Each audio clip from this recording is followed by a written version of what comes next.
So hi everyone. Yes, this video I will tell you that does the manifestation actually works or it's just a myth. So as a CA student, I'm going to share a story of mine with that when I was giving my CA foundation exam. दिसंबर 21 में मैंने अपना first exam दिया था foundation का CA foundation का first attempt दिसंबर 21 में था. मैंने कोई लेक्चर्स नहीं लिया था. मैंने सारे अरेंजमेंट्स लाइक इधर उधर से किया था. लॉ भी, अकाउंट्स, देन मैथ्स और बीसीके एंड बीसीआर था उस समय. तो मैंने सारी चीज़ें जो है मैंने इधर उधर से पढ़ाई की और उस समय फ्री लेक्चर्स कोई दे रहे थे तो मैंने उसके चैनल ज्वाइन कर लिया था जिससे मेरा फाउंडेशंस का मतलब पढ़ाई मेरा हो गया था उससे. मैं जब एग्ज़ाम का टाइम हुआ आया मैंने सब कुछ दिया लाइक टेस्ट दिया जितना मैं पढ़ सकती थी फाउंडेशन के लिए. और that time I was new to do this course तो कितना ही आइडिया होगा लाइक हमें. तो जितना मैं बेस्ट कर सकती थी अपने हिसाब से मैंने सब कुछ किया. एग्ज़ाम्स अच्छे से दिए, टेस्ट लिखा, बहुत अच्छे से क्वेश्चन पेपर सॉल्व किया, सब कुछ किया मैंने. एक्चुअली व्हाट हैपेंड, मैं अपना अकाउंट्स का एग्ज़ाम मेरा हुआ, लॉ का एग्ज़ाम बहुत अच्छे से हुआ. अब आता है third and the most hard subject of CA foundation मेरे लिए. दैट वाज मैथ्स, जिसमें मैथ्स, स्टैटिस्टिक्स, लॉजिकल रीजनिंग ये सब था. मेरा मैथ्स का एग्ज़ाम वाज लाइक इतना ख़राब, इतना ख़राब. अब मुझे लग रहा था कि अब तो मेरा नहीं होने वाला इस बार. मैथ्स के एग्ज़ाम में मैंने एग्जैक्ट 39 मार्क्स का मैंने एमसीक्यू अटेम्प्ट करके आया. अब हमें चाहिए पास होने के लिए 40 मार्क्स एंड मैंने अटेम्प्ट किया 39 मार्क्स.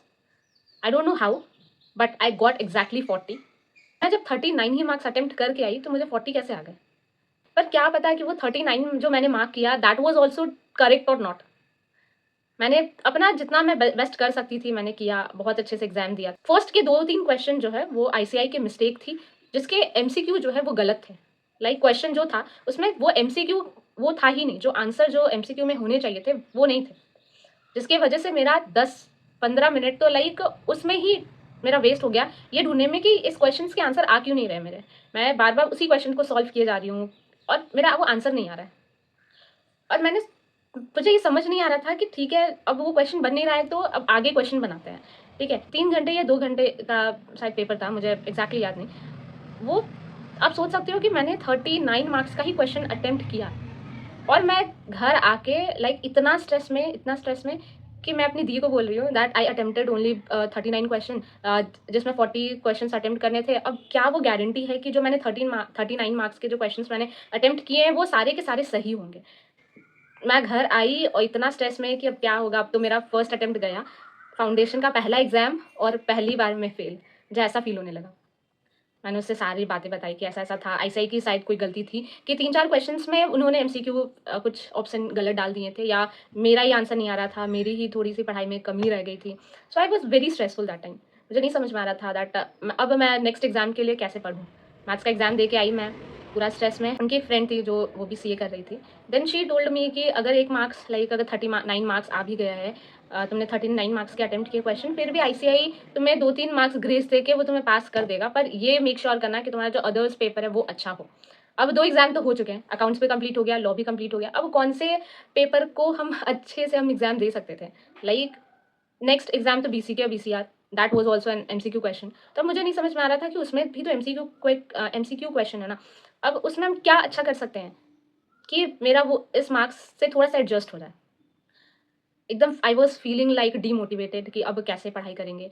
अब मुझे तो बिल्कुल समझ ही नहीं आ रहा था कि अब मैं क्या करूँ. Like my moral was totally down कि पहला एग्जाम सी फाउंडेशन का और मैथ्स में मैंने इतनी बड़ी गलती मिस्टेक कर दी. लाइक टाइम पे कंप्लीट नहीं हो पा रहा क्वेश्चन, एमसीक्यू सॉल्व नहीं हो पाए, 39 अटेम्प्ट करके आई मैं और मुझे खुद नहीं समझ में आ रहा था कि what I will do this time. Exam मेरी दी ने मुझे बहुत समझाया दैट गिव योर बेस्ट कि ठीक है चलो अब एग्ज़ाम जो होना था वो तो हो गया. अब नेक्स्ट एग्ज़ाम के लिए पढ़ो और अच्छे से पढ़ो कि अज्यूम दैट कि that on that paper you will get 60 plus marks. So I give that paper my best. मैंने बीसीके और बीसीआर के लिए पढ़ा. मैं जितना अच्छे से पढ़ सकती थी आई डिड इट. मेरा एग्ज़ाम आया नेक्स्ट दिन. I give my exam completed. Then I came home. उसके बाद एग्ज़ाम सब खत्म हो गया. अब मुझे ऐसा लग रहा है कि अब मैं क्या करूँ. I thought ठीक है, I was scrolling through my phone and I got a video that does manifestation works. सो मैंने सोचा कि let it try that manifestation काम करता है कि नहीं. So I started. उसमें लिखा हुआ आ रहा था that if you want to clear in exams and if you have anxiety और fear that you will not be able to clear exam, just write it 5 times, सुबह शाम, मतलब दोपहर में, हर टाइम 5 5 बार लिखो that thank you I cleared my exam, या thank you मैं pass हो गई. एंड मुझे उस समय ऐसा लग रहा था कि अब तो कोई बचा नहीं सकता क्योंकि एंड मोमेंट था और एग्ज़ाम ख़त्म हो गए हैं. अब मेरे हाथ पे कुछ भी नहीं है एग्ज़ाम को चेंज करने का या कुछ और करने का. तो मैंने सोचा कि ठीक है, चलो अब ये चीज़ है जो आखिरी बार मैं कोशिश करके देख लेती हूँ. शायद कुछ मैजिक हो जाए मेरे साथ. And I give it a try. एक मैंने कॉपी उठाया, एक पेन, और सुबह शाम बस मैं लिखती थी थैंक यू मैं पास हो गई, थैंक यू मैं सीए फाउंडेशन में पास हो गई, थैंक यू मैं सीए फाउंडेशन में फर्स्ट अटेम्प्ट में मैं पास हो गई. And I wrote that sentence, particular sentence. I think मैंने 20 रुपए का एक कॉपी खरीदा था, उसमें अराउंड 100 पेजेस होंगे. मैंने 70 पेजेस मैंने फिल किए बस ये लिख लिख के दैट थैंक यू मैं पास हो गई, थैंक यू मैं पास हो गई. और ये कॉपी जो है ना, जो मैं लिख रही थी ना, वो मैंने किसी को दिखाया नहीं, because someone will make fun of it that ये क्या कर रही हो. Like I was writing the whole day, मतलब जब भी मुझे टाइम मिलता था और मुझे लगता था कि ठीक है घर में कोई नहीं है, क्योंकि उस समय ऐसा फील होता है कि एग्जाम तो अब गया, मेरे हाथ से में तो अब कुछ है नहीं, अब ये चीज़ मैं कर सकती हूँ. तो अगर ये कोई चीज़ देख ले कि मैं क्या लिख रही हूँ पेज में, तो I thought that it was a little embarrassing for me. So I thought कि ठीक है चलो, किसी को नहीं बताते इसके बारे में, खुद से लिखते हैं, एंड जब हो जाएगा तो फिर मैं सबके साथ शेयर कर दूंगी that what I was actually doing that time. तो मैं सुबह उठती थी, थैंक यू मैं पास हो गई, थैंक यू मैं पास हो गई, ऐसे एक पेज कंप्लीट करा. लंच हो गया मेरा या 10 बजे, फिर वही काम करती थी, मैं लिखती थी. क्योंकि अब सी फाउंडेशन के एग्जाम खत्म हो गए, अभी तो एक महीना तो कुछ पढ़ना नहीं है, ठीक है, 1 2 मंथ तो कुछ पढ़ना भी नहीं है. वो बार बार दिमाग में स्ट्रेस भी आ रहा था कि अब दोबारा मुझे वो मैथ्स की बुक नहीं पढ़ना है, दोबारा वो मुझे स्टैटिस्टिक्स, मतलब मुझे किसी भी सब्जेक्ट से इतना डर नहीं लग रहा था, ना ही अकाउंट से, लॉ से, बीसीआर बीसी के किसी से नहीं लग रहा था. मुझे सबसे ज़्यादा फियर सिर्फ वो मैथ सब्जेक्ट से लग रहा था. वो टाइम वैल्यू ऑफ मनी, वो स्टैटिस्टिक्स, मतलब इतना ज़्यादा वास्ट था और मुझे समझ नहीं आ रहा था कि ऐसे तो 11th 12th में मैंने मैथ्स नहीं लिया था. और मैं सोची कि ठीक है 10th का बेसिक क्वेश्चन मैथ्स था तो ठीक है हो जाएगा पार, कैसे तो सी फाउंडेशन हम निकाल लेंगे, ऐसा मुझे लगा.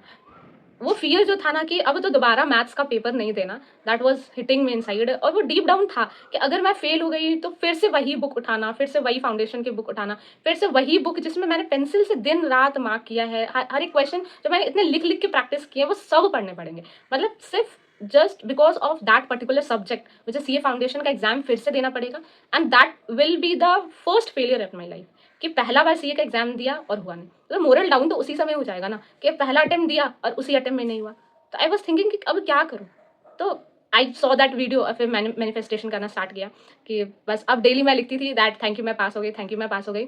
और इतने मतलब 70 पेजेस लिखते लिखते तो मेरे दिमाग में ये फिट हो गया था कि हाँ अब तो मुझे खुद में भी बिलीव होने लगा था कि दैट हाँ इस बार तो मतलब अब इतना लिखा है मैंने कि हाँ थैंक यू मैं पास हो गई, थैंक यू मैं पास हो गई. हो सकता है ये कहीं ना कहीं काम आ जाए, मैजिक हो जाए कहीं और मैं पास हो जाऊँ, ऐसे मुझे लग रहा था. पर डीप डाउन थोड़ा थोड़ा ऐसा लग ही रहा था कि अगर नहीं हुआ तो फिर क्या होगा, फिर से सारे फाउंडेशंस के बुक्स पढ़ो. मैंने तो फाउंडेशन के बुक अपने टेबल से हटाए नहीं थे, ये सोच के कि अगर अगर अटेम्प्ट लगा तो फिर से ये बुक खोलने पड़ेंगे, फिर से मुझे पढ़ाई करनी पड़ेगी फाउंडेशन के लिए. मैं अपना स्टडी टेबल पे मैंने अपना सारा फाउंडेशन का बुक रखा था, मैंने हटाया नहीं था. मुझे तो उस समय ये मैनिफेस्टेशन वर्ड भी नहीं पता था, पर हाँ ये मुझे पता था कि हाँ एक भी चीज़ अगर बार बार लिखो या बार बार बोलो तो वो सच हो जाता है. एंड अभी जितना अच्छे से मैं समझ पाती हूँ कि what does this manifestation means, मुझे उस समय नहीं पता था. 1 महीना पार हो गया, 2 मंथ पार हो गया, एंड दैट उसके बाद 2 महीना बाद द रिजल्ट डेट अनाउंस्ड कि इतने तारीख को रिजल्ट आने वाला. अब मेरी हार्ट बीट और स्पीड, मेरे जो मैनिफेस्टेशन करने की जो स्पीड थी ना, वो राइटिंग की जो स्पीड थी कि थैंक यू मैं पास हो गई, थैंक यू मैं पास हो गई, अब वो स्पीड हो गई. अब मैं एक दिन में 4 पेजेस 5 पेजेस में लिख रही हूँ कि थैंक यू मैं पास हो गई, थैंक यू मैं पास हो गई. क्योंकि मुझे लगता था कि वो लास्ट ऑप्शन है मेरे लिए जो मुझे सी फाउंडेशन का एग्ज़ाम दूसरी बार देने से बचा सकता है. तो मैंने बस वही करा कि लिखते रहती थी और वो डीप डाउन बिलीव हो गया था कि ठीक है अब तो मैं पास हो जाऊंगी, पर फिर भी नहीं था. प्रे भी करती थी कि प्लीज़ इस बार मैं पास हो जाऊँ. इंटर में मैं बहुत मेहनत से पढ़ूंगी, बहुत अच्छे से पढ़ूंगी और मतलब फर्स्ट अटेम्प्ट में सब करूंगी, पर इस बार मैं पास हो जाऊँ क्योंकि मुझे फाउंडेशन के में मैथ्स का पेपर फिर से नहीं पढ़ना. रिजल्ट टाइम आया, अराउंड 10 बजे हमारा रिजल्ट अनाउंस्ड हुआ था. सबसे पहला वही मैंने देखा कि क्या है, पास या फेल. स्क्रीन ओपन हुआ एंड दैट पास. और जब मैंने वो वर्ड पास देखा, मतलब एग्जैक्टली 210 मार्क्स से मैं पास हुई। And you know what, I got exactly 40 marks in my maths का paper. And I was shocked that how it happened. Like मैंने 39 मार्क्स के क्वेश्चन अटेम्प्ट करके आए थे, और मुझे श्योरिटी भी नहीं था कि वो 39 जो मैंने मार्क किए वो सारे सही सही है कि नहीं। मुझे तो लग रहा था कि 37 या 38 आ गया तो मैं गई, मुझे फिर से पूरे एग्जाम देने पड़ेंगे। But exactly I got 40 marks. मैंने वो लिखा कि थैंक यू मैं पास हो गई। आई थिंक ये चीज़ जो मैंने मैनिफेस्ट किया था अपने सी फाउंडेशन के को लेके, आई थिंक वो सच हो गया। और और लिटरली मैंने वो कॉपी 100 पेजेस की कॉपी मैंने 70 पेजेस मैंने सिर्फ वही लिख के भरे थे। और जब मेरा रिजल्ट आया एंड मैंने saw on my result that I cleared it with 40 exact marks in math subject and 210 total I got. I was crying so bad that how it happened. Like हो सकता है कि मैंने भगवान जी से इतना प्रे किया इसलिए मेरे साथ ऐसा हो गया, कि मैंने मैनिफेस्टेशन किया याद इसलिए मेरा मतलब वो पूरा हो गया। मतलब कुछ तो था that happened and I cleared my exam and that was giving me a lot of happiness कि मेरे साथ वो पहली बार वो मैजिक हुआ। मुझे नहीं पता कि कहीं ना कहीं मैनिफेस्टेशन थोड़ा सा तो काम किया। आपको डीप विद इन लग रहा है कि हाँ ये पूरे होने के चांसेस है, अगर आपको फील हो रहा है कि हाँ वो हो सकता है, बिल्कुल हो सकता है, 100% नहीं तो एटलीस्ट 80% भी लग रहा है ना कि आपको कि हाँ वो चीज़ हो सकता है, तो वो हो जाता है। And I am telling you this with my personal experience कि मैंने वो चीज़ एक्सपीरियंस किया। मैं वो फ्रीक्वेंसी में हमेशा रही कि थैंक यू मैं पास हो गई, थैंक यू मैं पास हो गई। मैं रात को सोती भी थी ना तो भी मेरे दिमाग में वो चीज़ आता था कि मैंने लिखा है आज दिन, मैं काउंट करती थी कि आज मैंने 2 पेज लिखा, आज मैंने 3 पेज लिखा है कि थैंक यू मैं पास हो गई, थैंक यू मैं पास हो गई। और वो सिर्फ सारी चीज़ मुझे वर्थ इट लगने लगे। मुझे ऐसा लग रहा था कि अगर फिर जब मेरा रिजल्ट आ गया, जब मैं पास हो गई, फिर मुझे ऐसा लगा कि अगर ये चीज़ें मैं नहीं करती, लाइक मैं मैनिफेस्टेशन नहीं करती, मैं नहीं लिखती कि थैंक यू मैं पास हो गई, तो क्या फिर भी मैं पास हो जाती? कि आईसीआई के जो एक्स्ट्रा जो ग्रेस मार्क्स दिया उसके वजह से मैं पास हो जाती? मतलब हो सकता था, ये सारी चीज़ें पॉसिबिलिटीज़ थी कि हो सकता था कि अगर वो मैनिफेस्टेशन मैं नहीं करती तो भी वो सारी चीज़ें हो सकता है पूरी हो जाती, मैं पास भी हो जाती। पर वो 2 महीना का जो समय है ना कि रिजल्ट तक आने का, वो मैं कैसे इम्पेशेंटली मैं बिताती। पर क्योंकि मैंने वो लिखा दैट मैं पेशेंटली रह पाई। मैंने वो बिलीव सिस्टम अपने आप में बिल्ड कर लिया कि थैंक यू मैं पास हो जाऊंगी, बिल्कुल हो जाऊंगी, और बिल्कुल मैं पास हो गई। वो बिलीव मैंने अपने आप में बनाया, वो हमेशा लिखा। तो हो सकता है इसलिए मैं थोड़ा सा पेशेंटली रह पाई 2 महीना। अगर वो चीज़ मैं नहीं करती तो हो सकता है मैं इम्पेशेंट हो जाती, एंग्जाइटी हो जाता मुझे, मैं मेरे दिमाग में और नेगेटिव थॉट्स आते। मुझे ऐसा लगता था पता नहीं मैं पास हो पाऊंगी कि नहीं, फेल हो गई तो फिर से क्या पढ़ना पड़ेगा।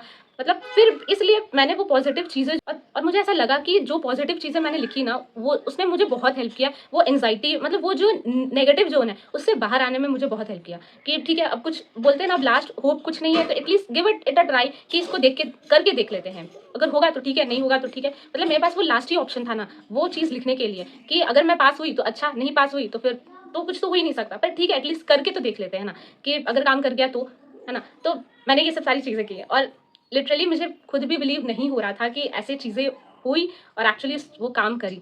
So yes, this was the actual story that I did. मैं भी उस समय हार मान जाती तो मैं अपना लास्ट एग्जाम नहीं देती बेटर साइड से। मैं वो चीज़ मैं स्टार्ट नहीं करती, मैं लिखना स्टार्ट नहीं करती that thank you I cleared my CA foundation exam, thank you मैं पास हो गई। वो पॉजिटिव चीज़ें मैं डेली डेली नहीं बोल पाती और एंटायरली मैं मतलब जब तक मेरा रिजल्ट नहीं आया था ना मैं उसी फ्रीक्वेंसी में थी। मैं डेली लिखती थी कि मतलब सोचो उस पॉजिटिव फ्रीक्वेंसी में रहना बहुत बड़ी चीज़ थी। अगर उस टाइम पे मैं थोड़ा सा भी एडवर्स हो जाती ना, कुछ थोड़ा नेगेटिव सोचने लगती तो सोचो क्या हो सकता था। But because I stayed positive, मैंने पॉजिटिव चीज़ें लिखी और वो हुई। इफ यू आर ऑल्सो ना कि बहुत डाउट हो रहा है खुद पे, दैट नहीं समझ में आ रहा that whether this will help me और नॉट, तो स्टार्ट करो कुछ भी पॉजिटिव चीज़ें ना डेली डेली लिखना स्टार्ट करो। और मैं बता रही हूँ कि जब मैंने ये स्टार्ट किया था ना वो पॉजिटिव फ्रीक्वेंसी में रहना 1.5 महीने बहुत बड़ी बात होती है। लाइक 1.5 महीने मैंने कंसिस्टेंटली लिखा, वो 70 पेजेस कंप्लीट करना बिना किसी को दिखाए। मुझे तो ऐसा लग रहा था कि अगर जो मैं पेपर में लिख रही हूँ ना अगर वो किसी ने देख लिया तो वो मेरे बारे में बोलेगा और मेरे दिमाग में फिर वो फिट हो जाएगा। तो ट्राई दैट आप जो भी लिख रहे हो don't share it with anyone. वो आप ऐसे टाइम को फिक्स कर लो, ऐसे जगह को फिक्स कर लो और आप जो कॉपी रखे हो ना एकदम साइड पे रखो कि किसी को दिखे ना। एक मेरे अंदर भी वो फियर था कि अगर वो कॉपी किसी ने देख लिया तो वो क्या सोचेगा। फिर मेरा एग्जाम हो गया, रिजल्ट आ गए, मैं पास हो गई। उसके बाद फिर मैंने अपने दी को अपना कॉपी दिखाया दैट मैं ये कर रही थी एक्चुअली में। एंड लास्ट होप पॉजिटिव चीज़ें हो जाए और आपको कितनी खुशी हो रही है होगी that what you had done for what you have put a lots of efforts, वो चीज़ें हो गई और आप एग्जाम में पास कर गए। Whether you are a CA foundation student, CA inter student, अब कोई भी स्टूडेंट हो, अगर आपको लग रहा है ना कि बहुत ज़्यादा डाउट हो रहा है कि ऐसा एग्जाम तो चला गया अब अब तो कुछ समझ में नहीं आ रहा है। तो अगर आपको थोड़ी सी भी पॉसिबिलिटी लग रही है ना, कि अगर आपको लग रहा है कि मैंने अपने तरफ से 100% दिया है ना, अगर आपको लग रहा है कि मैंने सब कुछ अच्छा से किया है, तो बिल्कुल वो मैनिफेस्टेशन आपके लिए काम करेगा। So yes, do it if you have the faith on you that yes, this will help you to overcome from this anxiety. This is the positive aspect that has changed everything. The mindset has been changed of mine, and that helped me a lot. So yes, you can also try this thing. So yes, this is the entire video about. So I will meet you in my next video, and I will be connected in this channel. So yes, will be keep uploading this types of new insightful video, or will be happy to help you with your in your study. So bye.